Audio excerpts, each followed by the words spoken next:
When you think of a vampire, you probably think scary Dracula looking pale guy with a cape and fangs. But what if vampires were real? I mean, it is Halloween, so let's entertain that idea. P.S. Hi, I'm Charlotte. Welcome to InformOverload, your YouTube source for trending news. I'm also a devil, but you knew that. Look, they have a tail. So first off, I'm going to give you a bit of a vampire backstory. Vampires are characters present in folklore from many different cultures who usually feed off the living by drinking their blood. They are also, for the most part, immortal. There was a lot of vampire superstition that popped up in Western Europe during the 18th century. Oh, and Dracula? Yeah, Dracula was a real person. He wasn't a vampire though. His real name was Vlad the Impaler, and he lived in Transylvania in the 15th century. I've actually been to his castle. Yep, my dad's side of the family's Romanian, so we went to check it out. Romania isn't that big of a country. Vlad and his son Dracula were extremely famous in Europe for their brutal methods of execution. Their personal favorite being impalement. Impalement is the penetration of a human, usually with a stake, pole, or spear. So he stuck a sharp thing in people's butts and then, well, you get the picture. Vlad had spikes outside his castle on the gates that he liked to put people on. Dracula actually translates to devil in Romanian, which seems pretty fitting, don't you think?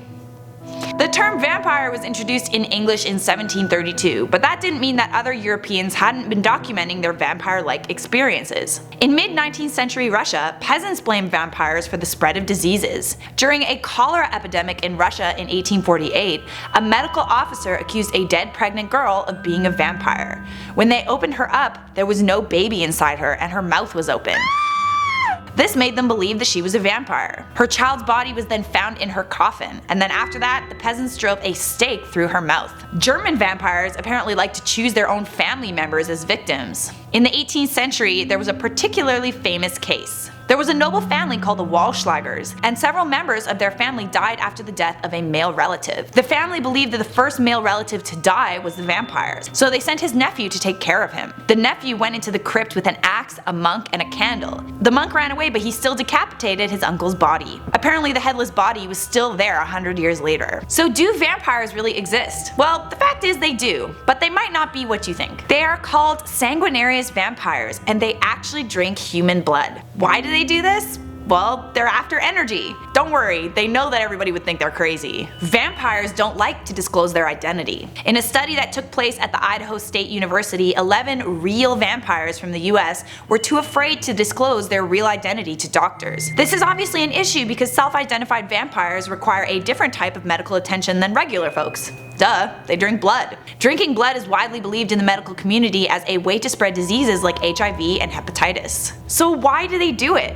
Well, a variety of reasons. Partially it's biological. It's kind of like a sexual orientation. These people really do believe that they're vampires. And there's also a spiritual aspect to it. It's different for every person that identifies themselves as a vampire. Okay, I know what you're thinking. These people are going around murdering people to drink their blood and we have to go after them with pitchforks. Well actually, vampires find blood donors. Sometimes these people are loved ones, friends, or even strangers that are found on vampire forums that are into that sort of thing. Yes, there are people who like the idea of someone drinking their blood. It's not very difficult to do either. If you've ever had to give blood or a blood sample, it's kind of like that. And it's safe too. People are checked for diseases before their first feeding. And vampires do feel something after they drink blood. They get energy. But that's not because they're immortal beings that need life to survive. Blood is full of iron. Anemia, which is a condition that makes you tired, happens because there's a lack of iron in your diet. Drinking blood is a quick iron fix.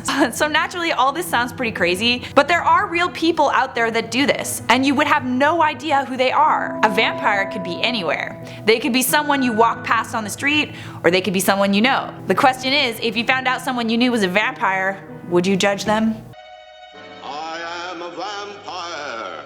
Alright, it's comment time. First comment comes from Edwin Hernandez. It's whack and she's corny as hell. Candy corny?